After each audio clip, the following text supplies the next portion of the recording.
बोलो भागवत भगवान की जय। ओम नमो भगवते वासुदेवाय। श्रीमद् भागवत महापुराण द्वितीय स्कंद पहला अध्याय। ध्यान विधि और भगवान की विराट स्वरूप का वर्णन। श्री सुखदेव जी ने कहा, परीक्षित, तुम्हारा लोकहित के लिए किया हुआ यह प्रश्न बहुत ही उत्तम है। मनुष्यों के लिए जितनी भी बातें सुनने, स्मरण करने या कीर्तन करने की हैं, उन सब में वह श्रेष्ठ हैं। आत्मज्ञानी महापुरुष ऐसे प्रश्न का बड़ा आदर करते हैं। राजेंद्र, जो ग्रस्त घर के काम धंधों में उलझे हुए हैं, अपने स्वरूप को नहीं जानते, उनके लिए हजारों बातें कहने, सुनने एवं सोचने करने की रहती हैं। उनकी सारी उम्र यूं ही बीत जाती है। उनकी रात नींद या स्त्री प्रसंग से कटती है और दिन धन की हाय हाय कुटुंबियों के भरण पोषण में समाप्त हो जाता है। संसार में जिन्हें अपना अत्यंत घनिष्ठ संबंधी कहा जाता है, वे शरीर, पुत्र, स्त्री आदि कुछ नहीं है, असत हैं। परंतु जीव उनके मोह में ऐसा पागल सा हो जाता है कि रात दिन उनको मृत्यु का प्राप्त होते देखकर भी चेतता नहीं है। इसलिए परीक्षित, जो अभय पद को प्राप्त करना चाहता है, उसे तो सर्वात्मा सर्वशक्तिमान भगवान श्री कृष्ण की ही लीलाओं का श्रवण, कीर्तन और स्मरण करना चाहिए। मनुष्य जन्म का यही इतना ही लाभ है कि चाहे जैसे हो, ज्ञान से हो, भक्ति से हो, अथवा धर्म की निष्ठा से जीवन को ऐसा बना लिया जाए कि मृत्यु के समय भगवान की स्मृति अवश्य बनी रहे। परीक्षित, जो निर्गुण स्वरूप में स्थित है एवं विधि निषेध की मर्यादा लांघ चुके हैं, वे बड़े बड़े ऋषि मुनि भी प्राय भगवान के अनंत कल्याण में गुण गानों के वर्णन में रमे रहते हैं। द्वापर के अंत में इस भगवत रूप अथवा वेद तुल्य श्रीमद् भागवत नाम के महापुराण का अपने पिता श्री कृष्ण देवपायन से मैंने अध्ययन किया था। राजर्षि, मेरी निर्गुण स्वरूप परमात्मा पूर्ण निष्ठा है, फिर भी भगवान श्री कृष्ण की मधुर लीलाओं ने बलात् मेरे हृदय को अपनी ओर आकर्षित कर लिया है। यही कारण है कि मैंने इस पुराण का अध्ययन किया। तुम भगवान के परम भक्त हो, इसलिए तुम्हें मैं इसे सुनाऊंगा। जो इसके प्रति श्रद्धा रखते हैं, उनकी शुद्ध चित्तवृत्ति भगवान श्री कृष्ण के चरणों में अनन्य प्रेम के साथ बहुत शीघ्र ही लग जाती है। जो लोग लोक या परलोक की किसी भी वस्तु की इच्छा करते हैं या इसके विपरीत संसार में दुख का अनुभव करके जो उसमें विरक्त हो गए हैं और निर्भय मोक्ष पद को प्राप्त करना चाहते हैं, उन साधकों के लिए, योग संपन्न सिद्ध ज्ञानियों के लिए भी समस्त शास्त्रों का यही निर्णय है कि वे भगवान के नामों का प्रेम से संकीर्तन करें। अपने कल्याण साधन की ओर से असावधान रहने वाले पुरुष की वर्षों लंबी आयु भी अनजान में ही व्यर्थ बीत जाती है। उससे क्या लाभ? सावधानी से ज्ञान पूर्वक बिताई हुई घड़ी 2 घड़ी भी श्रेष्ठ है, क्योंकि इसके द्वारा अपने कल्याण की चेष्टा तो की जा सकती है। राजर्षि खंडवांग अपनी आयु की समाप्ति का समय जानकर 2 घड़ी में ही सब कुछ त्याग कर भगवान के अभय व्रत को प्राप्त हो गए। परीक्षित, अभी जो तुम्हारे जीवन की अवधि 7 दिन की है, इस बीच में ही तुम अपने परम कल्याण के लिए जो कुछ करना चाहिए सब कर लो। मृत्यु का समय आने पर मनुष्य घबराए नहीं। उसे चाहिए कि वह वैराग्य के शस्त्र से शरीरों से संबंध रखने वाले के प्रति ममता को काट डाले। धैर्य के साथ घर से निकलकर पवित्र तीर्थ के जल में स्नान करे। पवित्र तथा एकांत स्थान में विधि पूर्वक आसन लगाकर बैठ जाए। तत्पश्चात परम पवित्र आहु इन 3 मात्राओं से युक्त प्रणव का मन ही मन जप करे। प्राणवायु को वश में करके उसका दमन करे और एक क्षण भी के लिए प्रणव को ना भूले। बुद्धि की सहायता से मन के द्वारा इंद्रियों को उनके विषयों से हटा ले और कर्म की वासनाओं से चंचल हुए मन को विचार के द्वारा रोक कर भगवान के मंगलमय रूप में लगावे। स्थिर चित्त से भगवान के श्री विग्रह में से किसी एक अंग का ध्यान करे।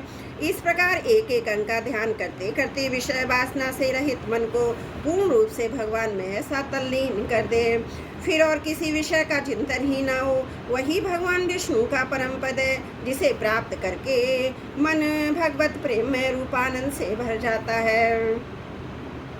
यदि भगवान का ध्यान करते समय मन रजोगुण से विक्षिप्त या तमोगुण से मूढ़ हो जाए तो घबराए नहीं। धैर्य के साथ योग धारणा के द्वारा उसे वश में करना चाहिए, क्योंकि धारणा उक्त दोनों गुणों के दोषों को मिटा देती है। धारणा स्थिर हो जाने पर ध्यान में जब योगी अपने परम मंगल में आश्रय भगवान को देखता है, तब उसे तुरंत ही भक्ति योग की प्राप्ति हो जाती है। परीक्षित ने पूछा, ब्राह्मण, धारणा किस साधन से किस वस्तु में किस प्रकार की जाती है और उससे क्या स्वरूप माना गया है जो शीघ्र ही मनुष्य के मन का मैल मिटा देती है?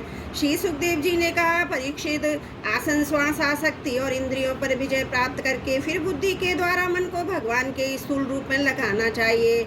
यह कार्य रूप संपूर्ण विश्व जो कुछ कभी था है या होगा, सबका सब उसमें दिख पड़ता है। वही भगवान का स्थूल से स्थूल और विराट शरीर है। जल, अग्नि, वायु, आकाश, अहंकार, महत्व, प्रकृति, इन 7 आवरणों से घिरे हुए इस ब्रह्मांड शरीर में जो विराट पुरुष भगवान है, वे ही धारणा के आश्रय है, उन्हीं की धारणा की जाती है।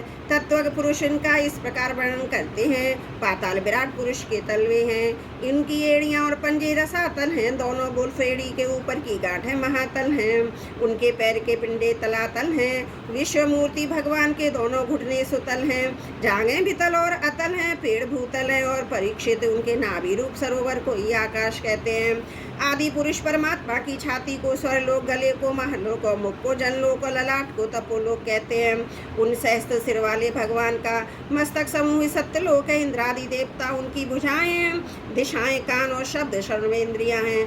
दोनों अश्विनी कुमार उनकी नासिका के छिद्र हैं।